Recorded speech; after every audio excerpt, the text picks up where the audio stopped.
कहानी की शुरुआत में हमें एक आदमी को दिखाया जाता है जिसका नाम होता है जॉय बेलर। वो कॉल पर बात कर रहा होता है। जॉय इमरजेंसी डिपार्टमेंट 911 में एज अ कॉल ऑपरेटर काम करता है और यहाँ पर वो नाइट शिफ्ट करता है। दरअसल जॉय पहले एक पुलिस डिटेक्टिव हुआ करता था, लेकिन 8 महीना पहले कुछ ऐसे हुआ कि उसका डिमोशन हो गया और अब उसे कॉल सेंटर में काम करना पड़ रहा है। इसी वजह से जॉ पर एक कोर्ट केस भी चल रहा है। अगले दिन कोर्ट की सुनवाई होने वाली है और अगर जो ये केस जीत गया तो उसे अपनी पहले वाली डिटेक्टिव वाली जॉब मिल जाएगी। इसी केस के कारण जो की पत्नी अपने बच्चे के साथ अलग रह रही होती है। इसी बीच हम ये देखते हैं कि जो अपनी बेटी से बात करने के लिए अपनी वाइफ को कॉल करता है, लेकिन उसकी वाइफ कॉल नहीं उठाती। वो इन सब से थक जाता है और एक कॉफी का ब्रेक लेता है। कॉफी पीने के बाद जो जब वापस जाता है तब उसे एक औरत का कॉल आता है। वो औरत अपना नाम एमिली बता रही होती है। एमिली अपने बेटे का नाम लेकर रो रही होती है और वो जो से ऐसे बात करती है जैसे कि उसने अपने बेटे को कॉल लगाया है। जो को पहले ये सब मजाक लगता है क्योंकि लोग ऐसे झूठे कॉल करते रहते हैं। जो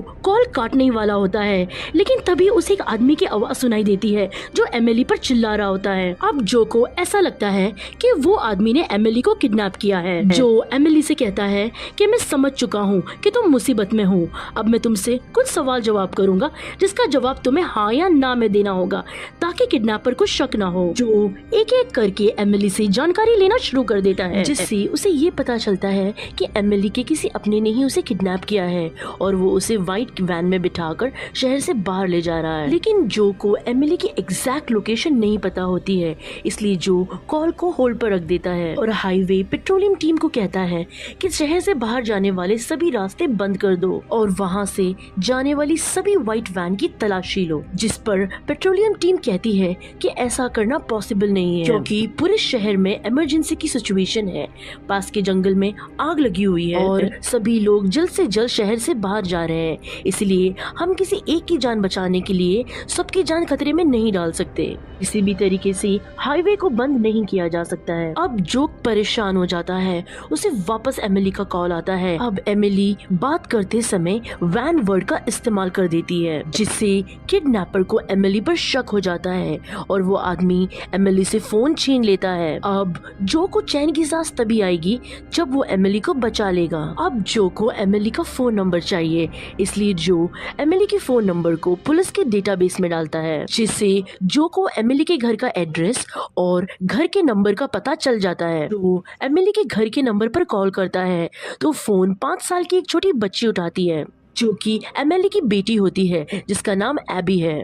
एबी बहुत डरी हुई होती है। वो जो को बताती है कि घर पर कोई नहीं है, बस वो और उसका छोटा भाई ओलिवर है जो कि सोया हुआ है। वो जो को ये भी बताती है कि कुछ देर पहले उनके पिता घर पर आए थे जिनका नाम हेनरी फिशर था। उनके हाथ में एक चाकू भी था। वो एमिली को वैन में बिठाकर कहीं ले गए। अब जो को ये पता चल चुका है कि एमिली को उसके एक्स हस्बैंड हेनरी ने ही किडनैप किया है। एबी जो को हेनरी का मोबाइल नंबर देती है, जिससे जो गाड़ी का नंबर पता कर लेता है। इसके बाद जो हेनरी का क्रिमिनल रिकॉर्ड चेक करता है, जिसमें उसे पता चलता है कि हेनरी के ऊपर कई सारे केसेस हैं। जो एबी को ये भी कहता है कि ओलिवर जो सो रहा है उसको मत जगाना, वो थोड़ी देर में पुलिस को उनके घर हेल्प के लिए भेज रहा है और अगर तुम्हें कोई प्रॉब्लम हो तो 911 पर कॉल करके ये कह देना कि तुम्हें जो से बात करनी है। और अब जो अपने सीनियर मिलर को कॉल लगा के कहता है कि जल्दी से एक यूनिट हेनरी के पीछे भेजो और एक यूनिट एबी और ओलिवर को उनके घर से निकालने के लिए भेजो। पर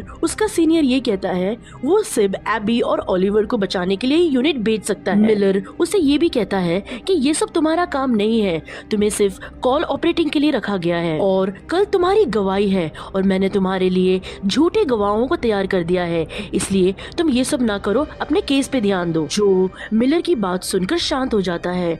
उसे अपने पुराने केस की झलक याद आने लगती है। जो एमिली को वापस कॉल लगाता है, लेकिन कॉल नहीं लगता। फिर वो अपनी वाइफ जेस को कॉल लगाता है और उसे सुबह कोर्ट आने के लिए कहता है, लेकिन जो की वाइफ जेस झूठी गवाही देने के लिए रेडी नहीं थी, लेकिन जो की हालत देखकर वो झूठी गवाही देने के लिए रेडी हो जाती है। जो की लाइफ में काफी अकेलापन है और जो किसी से भी ज्यादा बात नहीं करता है। तो अभी एमिली की कॉल का बहुत वेट कर रहा था, लेकिन तभी एमिली का कॉल नहीं आता है। तो जो एमिली के हस्बैंड हेनरी को कॉल लगा लगाता है। और जब हेनरी कॉल उठाता है तो उसकी आवाज से बिल्कुल भी नहीं लग रहा था कि जैसे वो कोई क्रिमिनल है। और जब हेनरी बातों को गोल गोल घुमा रहा था तब जो हेनरी को पूछ लेता है कि तुम एमिली को किडनैप करके कहाँ ले जा रहे हो। और तभी हेनरी कॉल काट देता है। फिर जो अपने कलीग ऑफिसर रिक को कॉल करता है। रिक नशे की हालत में एक बार में बैठा होता है। जो रिक को कहता है कि तुमने इतनी शराब क्यों पी, तुम्हें कल झूठी गवाही देनी है मेरे खिलाफ। और तभी रिक जोर जोर से रोने लगता है और कहता है कि मैं बहुत डर गया हूँ क्योंकि मुझे कल कोर्ट में झूठी गवाही देनी है और अगर मेरा झूठ पकड़ा गया तो मेरी नौकरी भी जा सकती है। जिस पर जो रिक को समझाता है कि ऐसा कुछ भी नहीं होगा, तुम मत डरो। और तभी जो रिक को एमिली के केस के बारे में बताता है और रिक को एमिली के घर भेजता है ताकि रिक ये पता कर सके कि हेनरी एमिली को कहाँ ले जा रहा है। तभी वहाँ पर एक फीमेल ऑफिसर आती है। वो कहती है कि एक छोटी बच्ची का कॉल आया था जो से बात करना चाहती है।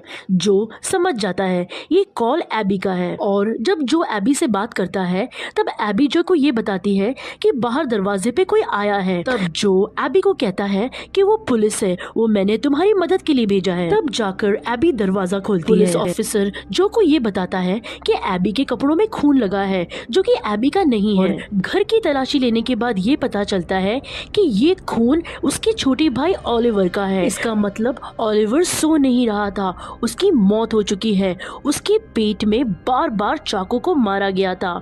इसके बाद वो कॉल कट हो जाती है क्योंकि जो की शिफ्ट खत्म हो चुकी है। लेकिन जो अब अपनी कुर्सी को तभी छोड़ेगा जब वो एमिली को बचा लेगा। अब जो एमिली को कॉल लगाता है और पूछता है कि तुम कहाँ हो और हेनरी कहाँ है।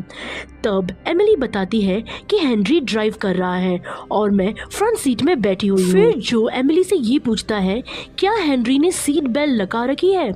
तब एमिली कहती है नहीं। तब जो कहता है कि सबसे पहले तुम अपना सीट बेल्ट लगाओ और हैंड ब्रेक को खींच दो। एमिली ऐसे ही करती है लेकिन हेनरी उसे कार के पीछे सीट में डाल देता है। अब जो एमिली से वापस पूछता है क्या तुम्हारे आसपास कोई भारी चीज है। एमिली कहती है कि मेरे पास ईंट है।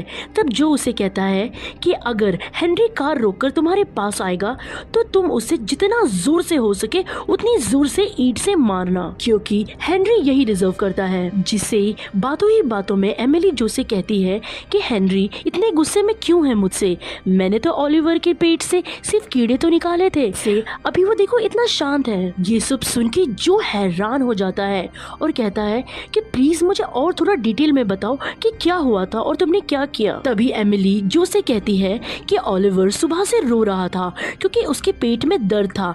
मुझे ऐसे लगा कि उसके पेट में सांप और कीड़े चले गए तो उसे बाहर निकालने के लिए मैंने उसके पेट को चाकू से फाड़ा जिसकी वजह से ओलिवर एकदम शांत हो गया और रोना भी बंद कर दिया। ये सुनकर जो एकदम हैरान रह जाता है।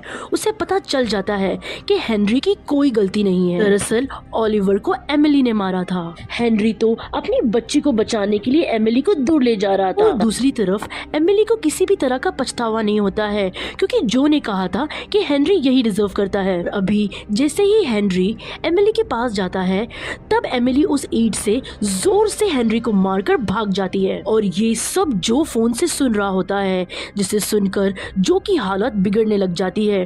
उसके हाथ पैर सुंद हो जाते हैं क्योंकि इसमें गलती जो की ही थी। तभी जो को रिक का कॉल आता है और रिक जो को बताता है कि एमिली एक मेंटल हॉस्पिटल की पेशेंट थी लेकिन हेनरी के पास इतने पैसे नहीं थे कि वो उसे वहां रख सके। इस वजह से एमिली की हालत और ज्यादा खराब हो गई थी, इसलिए अब हेनरी एमिली को मेंटल हॉस्पिटल ही ले जा रहा था। यानी इस सब की वजह एमिली है, ना कि एमिली की मानसिक हालात ठीक नहीं है। इसलिए एमिली को ऐसा लग रहा था कि उसने ओलिवर के पेट से कीड़े निकालकर ठीक किया। लेकिन अब जो हेनरी को कॉल लगाता है, हेनरी के सर से बहुत ज्यादा खून निकल रहा था और वो बहुत ज्यादा रो रहा था क्योंकि उसका बेटा ओलिवर मारा जा चुका था। उसे तो बस अपनी बेटी के पास जाना था। उसके बाद कॉल डिस्कनेक्ट हो जाता है और जो को बहुत पछतावा होता है। उसे ऐसे लगता है कि अगर उसने इस मैटर में इंटरफेयर नहीं किया होता तो अब तक हेनरी एमिली को मेंटल हॉस्पिटल ले जा चुका होता और ऐसा हादसा होने से बच जाता। अब जो वापस एमिली को कॉल लगाता है लेकिन एमिली उसके कॉल का कोई जवाब नहीं देती है। तभी एक ऑफिसर जो को आके कहता है कि तुम्हारे लिए एक कॉल आया है और वो कॉल किसी और का नहीं बल्कि एमिली का होता है। एमिली जो को बताती है कि वो एक हाईवे ब्रिज पर है और बातों ही बातों में एमिली की नजर उसके कपड़ों पर पड़ती है जिस पर बहुत सारा खून लगा हुआ होता है। वो जो से पूछती है कि मेरे कपड़ों में जो खून है वो किसका है, और वो कहती है कि मुझे ऐसे क्यों लग रहा है कि मैंने किसी का खून कर दिया। फिर उसके बाद उसे अपने बच्चों की याद आती है। एमिली को ये भी पता चल जाता है कि उसी ने ओलिवर को मारा है, इसलिए वो फूट फूट के रोना शुरू कर देती है। वो जो से कहती है कि मैंने अपने ही बेटे को मार दिया, इसलिए मुझे जीने का कोई हक नहीं है। एमिली जॉय से कहती है वो इस फ्लाईओवर में कूद के अपनी जान देने वाली है। तभी जो पुलिस को एमिली के पास मदद के लिए भेज देता है और एमिली से कहता है कि अभी भी लोग तुमसे बहुत प्यार करते हैं और तुम मरना डिजर्व नहीं करती क्योंकि तुमने बेकसूर लोगों को नहीं मारा है। अगर किसी को मरना चाहिए तो वो मैं हूँ क्योंकि सारी गलती मेरी है। ये कहकर जो जोर जोर से रोने लगता है। फिर वो एमिली से कहता है कि 8 महीना पहले मैंने एक 19 साल के बेकसूर लड़के को गोली मार दी थी क्योंकि वो बहुत ज्यादा गुस्से में था।